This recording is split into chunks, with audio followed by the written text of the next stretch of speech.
Bonjour à tous, on va revenir aujourd'hui sur la fameuse hype de François Asselineau, notre cher François. Mais avant tout, abonnez-vous, commentez, likez, partagez cette vidéo au maximum. N'hésitez pas à me suivre sur Twitter et sur Instagram où nous sommes plus de 10 000. Mais avant tout, comme d'habitude, générique.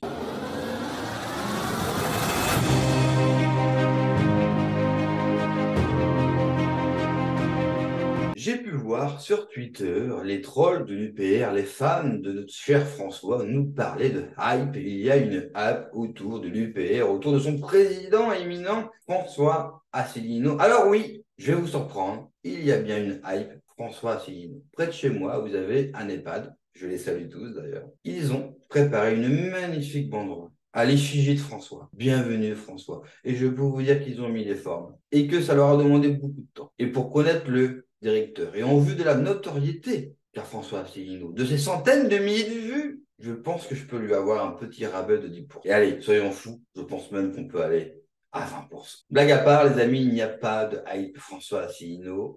On parle beaucoup de François Asselineau en ce moment, seulement pour ses déboires, pour sa folie, sa sénilité, bref. Mais il n'y a pas de hype, François Asselineau. Dans les réunions entre souverainistes, on n'en parle jamais. En fait, personne ne parle jamais de lui, mais c'est pas grave. Vous savez, vous avez plein de gens dont on ne parle jamais, mais qui sont tout autant sympathiques. Alors, je vais faire beaucoup de déçus, mais François Asselineau ne sera jamais président, ne sera jamais député, il sera même pas jamais maire, il sera jamais même pas délégué. Même délégué de classe, il n'y arrivera pas. Je crois que il est grand temps pour ce grand homme qui a fait énormément pour la cause souverainiste d'arrêter. Je pense qu'il est grand temps de tourner la page, mais comme toutes les vieilles personnes, et c'est très français, eh bien, le vieux en France, qui a un peu de pouvoir, il ne veut jamais le céder. Il est rincé, il est dépassé, il ne comprend plus le monde dans lequel il vit, mais le pouvoir compte plus que tout à ses yeux. Et donc, il va rester agrippé au siège. Je pense que n'importe qui a déjà travaillé dans des entreprises, quand vous êtes jeune, vous l'avez tous remarqué, ce fameux chef qui est là depuis tant d'années, dont le travail et les résultats sont plus que discutables, mais il ne partira jamais. C'est pour ça que souvent, les entreprises sont obligées de les virer.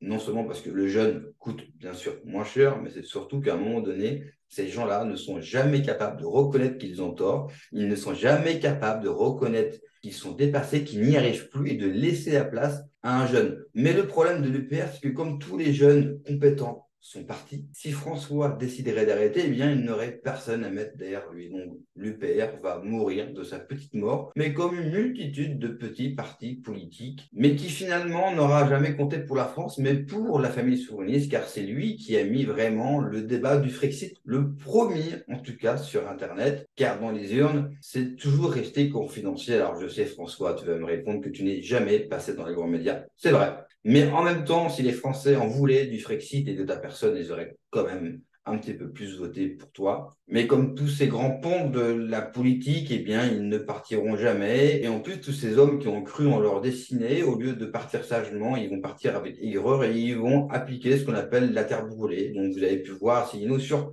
tous les médias YouTube. Lui qui habituellement refuse tout ou est très dur, ce sont des semaines, des mois de négociations pour l'avoir en interview.